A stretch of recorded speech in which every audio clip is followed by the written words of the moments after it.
and welcome to the Serra High School Football Podcast. I'm so excited to be joined by these two wonderful coaches, as promised on the Tuesday podcast that we just aired. Welcome, head coach of De La Salle, Justin Alumbaugh, and of course, head coach Patrick Walsh, Serra High School.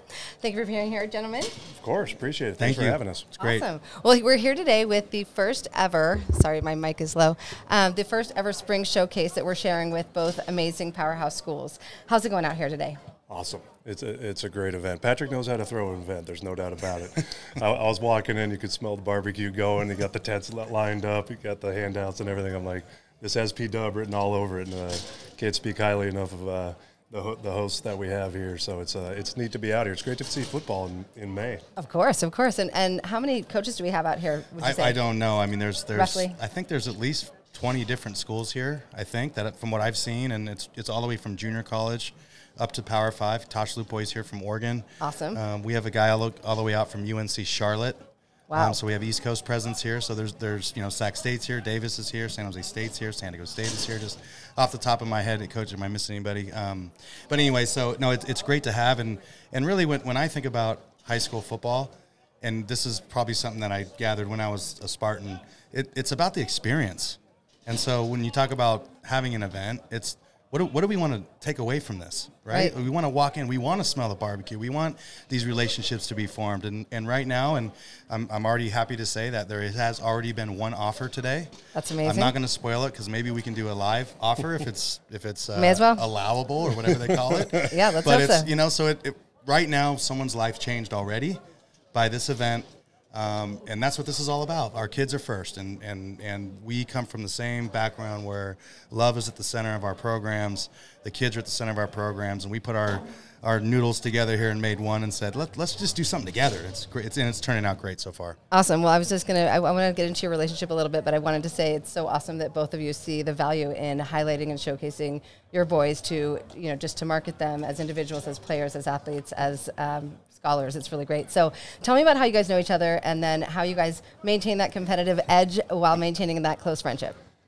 There's not an edge that needs to be maintained because we're two of the most competitive guys on the planet. I've known Patrick for 35 years now. His younger brother and I grew up playing Little League baseball together. His dad, Chick, was my Little League baseball coach. Oh, no way. And I played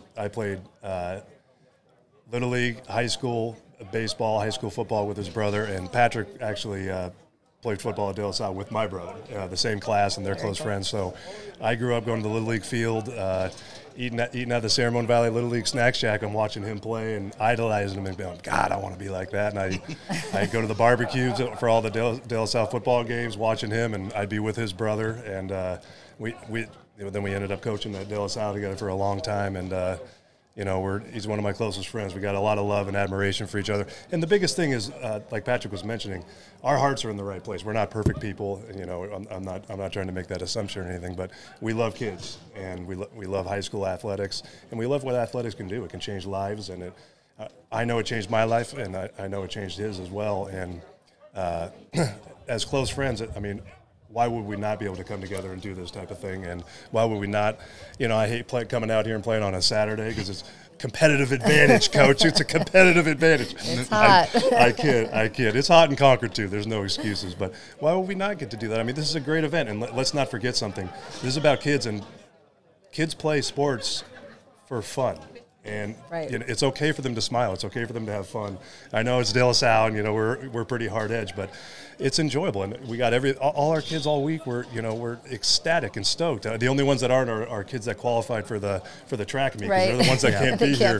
And they're like, Coach, is it too late to come up? Like, you have the meet of champions tomorrow. You can't come out. It's okay. So, but that's a testament to what's going on here. So it's a lot of fun. Reason to do it again, right? So now it's going to be a one-up thing. Next year, they're going to have a carnival, 6 barbecues, because we're going to go on the road to De La Salle. So we have high expectations. Let's set the bar high. Awesome. That's great. Okay, so you guys obviously grew up together. You have a lot of similarities. You're both Spartans. How are your programs similar, and how are they different? Well, I tell you what, I would say we're more similar than different at all. I don't think the ingredients are the exact same, I would say. The ingredients are the exact same. The chefs are a bit different.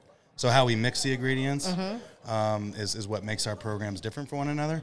But, you know, it's the exact same program. We have chapels, we have team dinners, we have, you know, we center our programs on relationships and love for one another and brotherhood and family and all these wonderful things. And, you know, I would say I would not be who I am today without my 4 years of experience at De La Salle with Coach Bob Laddiser, Terry Etzen, who's coming back to coach, which is bad for us, but good for them. It's just wonderful memories and people that are at the center of both of our programs. I'd say you probably agree with that. I agree 100%. Yeah. I mean, the components and the basis for our programs are the exact same. We're community-driven. We're kid-driven. We try to put our egos aside for, you know, what's best for the kids and what's really building a culture. I mean, our jobs, yes, winning games is important. We're very competitive and we want to win games, trust me. And he wants to beat us this year and I want to beat them.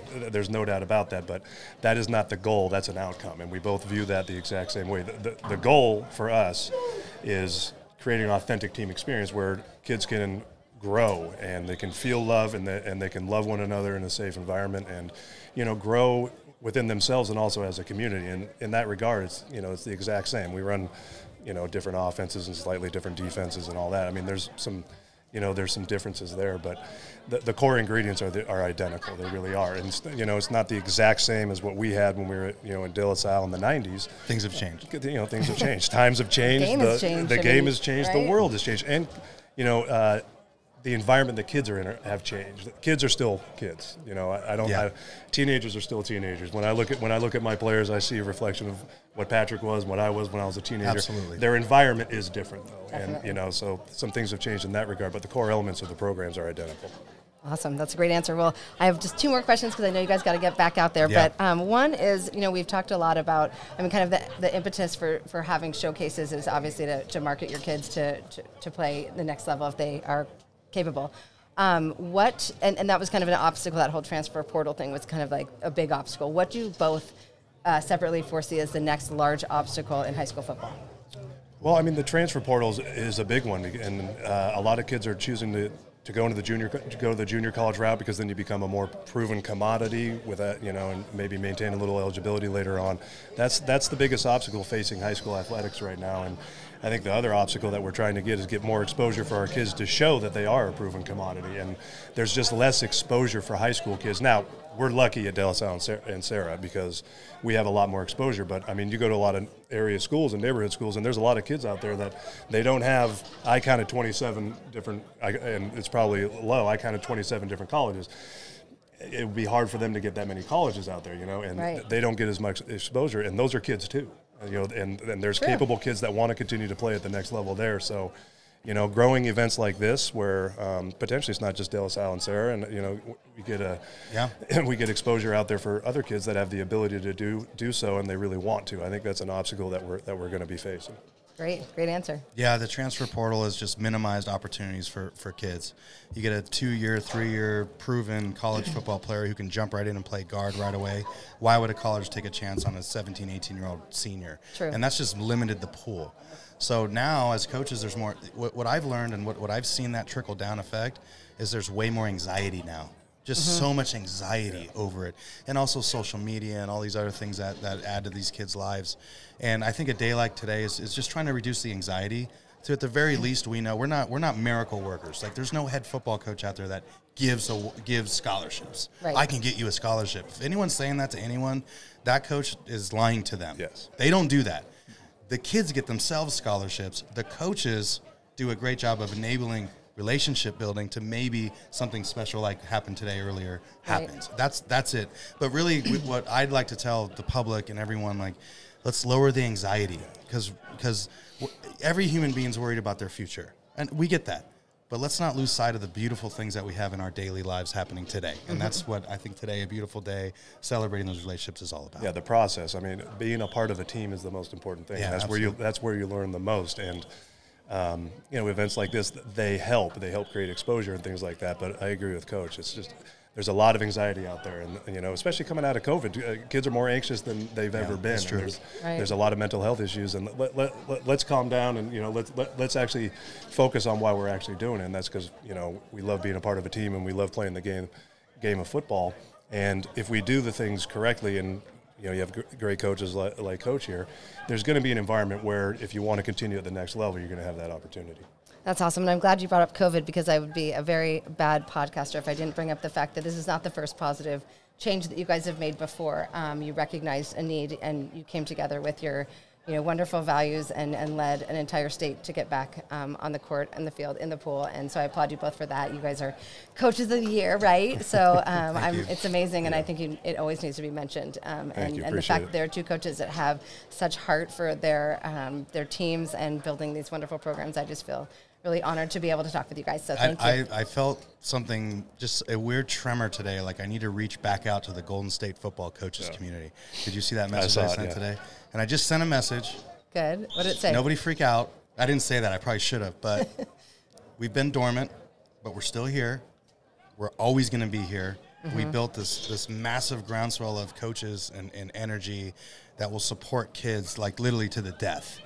And I sent that message to the Golden State football coaches community today that just, nothing's happening, but if something does, we're going to pounce. Like, we are ready. Good. I just... It was extreme leadership, and everybody saw it. And Justin, thank God, and Ron Gladnick down in San Diego, Bradley Hensley, our team was just... I don't miss war at all. I never want this to happen again, but it was almost when you get thrown into the dark pit, I think that's when you learn the most. And I wouldn't want to go through it with anyone else than someone I love deeply like Justin. You had a great team. It was a pretty incredible experience, and we're still reaping the rewards of it because that community is still alive. Thankfully we're not battling COVID anymore, but it's used as a platform to help. We have guys on that platform being like, "Hey, I hear college coaches coming by. I have a guy. Can you send him over to here?" And they hit us up on that platform. It's an easy way to find games. It's still a community that's vibrant and very, very applicable to what we're still seeing. So sounds like a great network. That's awesome. Okay, last question. You guys are going to meet again after this showcase on September 2nd. Okay, it would not be just for. It's May. I know, but you're going to come again on September nervous. 2nd, and that's going to be the first comment. Is why didn't you ask about the preseason game at September 2nd at home? So what are your thoughts on that? You can say whatever you want. He's a visitor, so he gets to go first. You each get a comment. What I think is Coach Walsh has a great program, and he's got a lot of really good players, really well coached players coming back, and we're going to have our hands full. We have a talented group. We always show up to win. What I think is going to be a great environment. I think it's going to be a fun high school football game, and I think it's going to be, it'll be a similar type of game that we saw, last fall, where there's two really good teams, two well-coached teams going at it, and it's going to be a great environment, and it's going to be fun. Great, awesome, wonderful. Yeah, I will second that, and I think, we are 1-7 versus the Spartans. I'm glad there's a 1 there because, man, you're 1-0 on the last one though. Yeah, I know the win streak thing. I get it, but it's what I think is remarkable is just everything that's happened, on Winton and over in Concord, and everything that De La Salle stands for and is, starting with Coach Ladd. And I have to say, and I've said this to you many times, there isn't another human being on this planet that I would want to follow arguably the greatest coach in the history of high school football, and that's Justin. And what a ridiculously hard job. Oh, my gosh. And we talk all the time. I empathize, and I'm with you with the struggle because the expectations are so uniquely high. And on that note, if you look at just kind of even the losses of the last few years, you literally have to kill De La Salle to beat them. Like, not, in a football sense, but it's the last play of the last second of every single game. It's like, that's what it takes. So I guess that's probably what I expect either way. That's awesome. Well, I really appreciate your time. And because we're all in a big love fest playing football, go Spartans, go Padres. Thank you very much, Amy. Appreciate the opportunity.